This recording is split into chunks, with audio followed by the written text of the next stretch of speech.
hypermobility disorder. You might have read about it, you might have seen our blog last week, but what is it actually?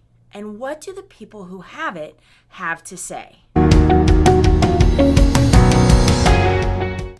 Welcome back to Mobility Agility Chiropractic Performance. Today, we're going to hear from some local community members concerning hypermobility and Ehlers-Danlos syndrome and how it has affected them, who they've seen to find out what's going on, and what they do in their day-to-day lives to function at a higher level.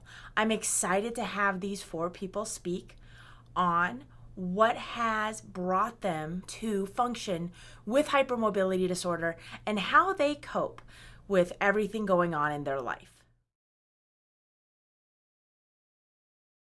So it was probably in my late 20s where I really noticed some bad things happening to my body. I started learning about it in school. I'm a student at Northwestern Health Sciences University for chiropractic. I would start to go get adjusted by more interns and less practiced doctors, and they're like, wow, your neck is so flexible. And I knew I was hypermobile, but no one ever really diagnosed me with it. Someone in Adrian's school was like, I have this thing called Ehlers-Danlos syndrome. Adrian does this crazy thing with his neck. He has elastic skin. Like, maybe you should check it out. And so we did, and we both got diagnosed after seeing a genetics specialist. Like partial dislocations of my hip and my shoulder. a skiffy or a slipped capital femoral epiphysis about 10 years ago. I was getting very injured, had multiple injuries with just mild motions. Just pain everywhere. It'd be in my feet, my knees, my shoulders. Sometimes when I'm wrestling, my shoulders will pop out of place. Like I'm having stomach problems and, digestive issues and Really stretchy skin that's kind of really velvety soft. major severe head pain. Had many GI issues. He has some GI issues as well. I fought a lot of fatigue. So I remember in high school I would come home from school and take a nap. And migraines, trigeminal neuralgia. I've always had really tight muscles, tight back muscles. Scarring, like you can tell an EDS or like I have cigarette scarring. I can feel my bone sometimes just slip just a little bit, like. There's got to be some connection because I feel like I'm falling apart. But it wasn't until I went to go see an orthopedic surgeon regarding my hip, they decided to test me on the Baton hypermobility scale, and I scored 100%. Different chiropractors, and they actually were like, yeah, it kind of sounds like EDS.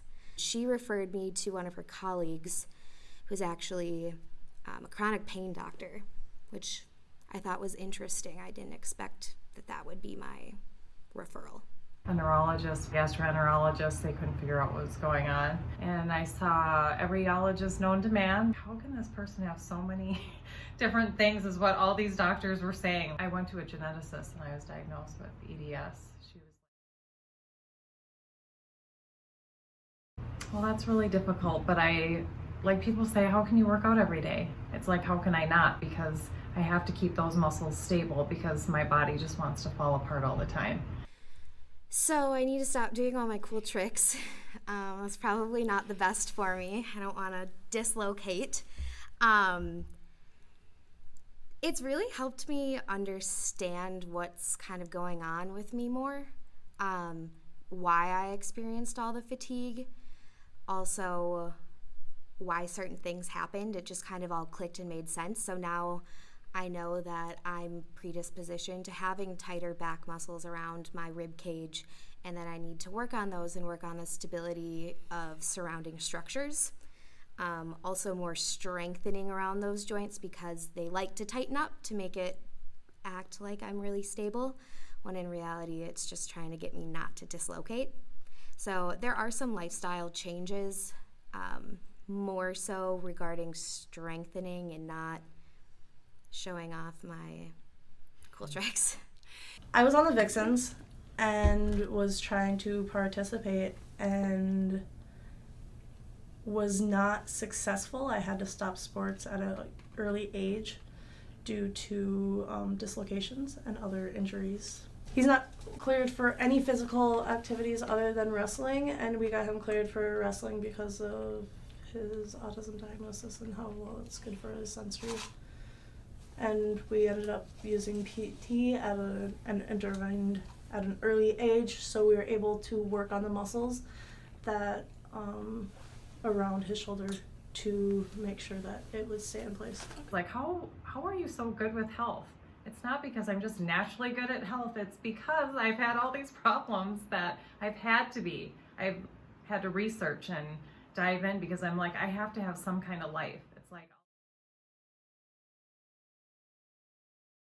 you know, it's frustrating because you look normal. It's an invisible, you know, thing that you go through that people don't understand, and it's like, oh, you look fine, you look great, you work, good for you that you can work out every day. And it's like, no, it sucks, just it sucks, you know, because I feel like passing out when it's like hardcore. Like, when you need to rest, you need to rest. Don't push yourself, you know, and get in a group with other people that are struggling, because it really does help.